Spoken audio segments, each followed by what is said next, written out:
और इसमें technical fault इतने होने की संभावना है कि आपको एक जैसे ही लगेंगे। वियोजन शब्द क्या है? कणों का टूटना, कणों का कमजोर पड़ना, कणों का कमजोर पड़ना। और किस कारण से हो रहे हैं उसमें, जब कभी भी ऐसा पूछे मृदा अपरदन के लिए कौन कौन से कारक जिम्मेदार है, तो एक जल कारक, एक वायु कारक और एक जो है हिमानी, एक है हिमानी, ध्यान रखना। और जल वायु और हिमानी के अलावा जो है वो, और जिसको हम लोग जलवायुविक कारक बोलते हैं, जलवायुविक कारक।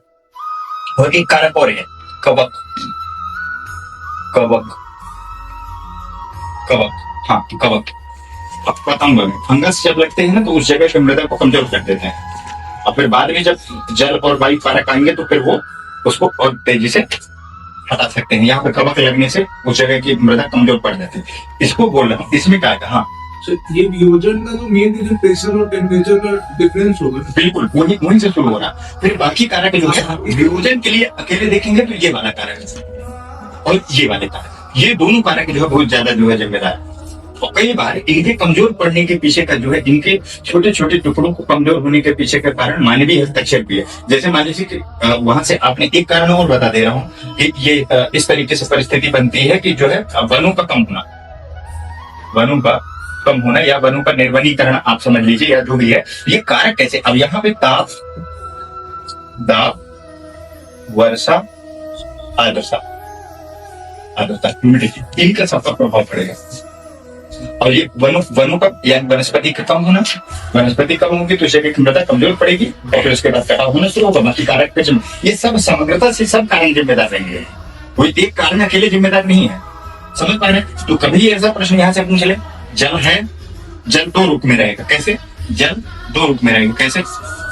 एक तो वर्षा हो सकती है और दूसरा जो है बहता हुआ जल हो सकता है, बहता हुआ जल, नदी का जल है, झील का जल है, कुछ भी झरने उड़ने का। और वर्षा का जल ऊपर से तेजी से आएगा। अब दोनों परिस्थिति में यदि वो तेजी से गिर रहा है तो भी कटाव करेगा, और धीरे धीरे गिरता रहे तब भी उसको कमजोर करेगा, लेकिन लंबे समय बाद करेगा। ये हो गया। फिर वायु कारक कैसे? वायु में क्या होगा? वायु पर तेजी से यदि घर्षण बार बार हो रहा है तो क्या करेगा? उनके पहले कणों को कमजोर करेगा, और फिर बाकी कारक फिर क्या करेंगे? अपना काम करेंगे। और यदि वायु पहले से बिखरी हुई कोई मृदा है तो उसको यहाँ से उठाएगा, शिफ्ट कर देगा दूसरी जगह। आप देखिए रेगिस्तान में ज्यादातर इस तरीके से कहीं पे गहरा जाता है तो कहीं पे टीले उठ जाते हैं, होता है कि नहीं होता? ज्यादातर राजस्थान की झीलें ऐसी हो जाती है, वायुजन। ठीक है। फिर उसके बाद हिमानी, हिमानी का ऐसा रहता है, हिमानी कहीं पे जम गई, मान लीजिए जब जो है हिमानी जब जमती है तो जम गई, और फिर उसके बाद जब वो गर्मियों में पिघलेगी तो जब पिघलेगी तो वो जहां पे जमी थी तो वहां क्या करेगी? वहां के नीचे की मृदा को क्या कर देगी? कमजोर कर देगी। और जब कमजोर करेगी तो उसके बाद फिर मृदा खिसक के दूसरी जगह पे शिफ्ट हो जाएगी, और मृदा फिर एक जगह पे, देखो ये चाहे जीवन का देखिए चाहे किसी चीज का देखिए, एक जगह पे कोई एक बार जो है डिस्टर्बेंस आ जाता है ना, वो बाकी परिस्थितियों को भी डिस्टर्बेंस कर देता। उसी तरीके से एक जगह की यदि मृदा कट गई ना, और हो सकता है पूरी चट्टानी उसी पे टिकी रही तो लैंड स्लाइडिंग वगैरह भी हो सकती है। यदि मृदा कटाव पहाड़ी पर्वतीय क्षेत्रों में हो जाए तो वहां लैंड स्लाइडिंग हो सकती है इसमें से। अच्छा, मृदा कटाव का एक कारण वहां पे जो है विकास कार्य भी है।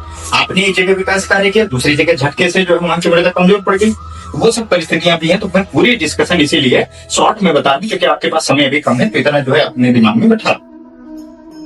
ठीक है। अब इसमें जो है इसमें पता चल गया कवक का मैंने बताया। फंगस क्या करेंगे? मृदा में जम जाएंगे, और जमने के बाद धीरे धीरे करके वहां का मृदा का कटाव करेंगे, वहां के छोटे मोटे जीव जंतुओं को खाते खाते अपना काम करेंगे। फिर उसके बाद वनों का स्वाभाविक बात है, मृदा की जो जड़ें पकड़ने का काम, जड़ जब जाती है तो मृदा को बांध के रखती है, और जैसे ही आपने पेड़ ही काट दिया तो उसके जो है जड़ें कमजोर पड़ गई, फिर उसके बाद जो है मृदा फ्री कटाव होगा, कोई दिक्कत है? बन जाएगा। यहाँ से प्रश्न बार बार आते हैं, मृदा अपरदन होगी, मृदा का निर्माण आप देखिए तो जो है बहुत इंपॉर्टेंट है, बन जाएगा। इसमें से कोई किसी को जो है दिक्कत तो नहीं। यहाँ दिक्कत नहीं है तो हम सीधे आते हैं वर्षा पे। वर्षा की परिस्थिति जो है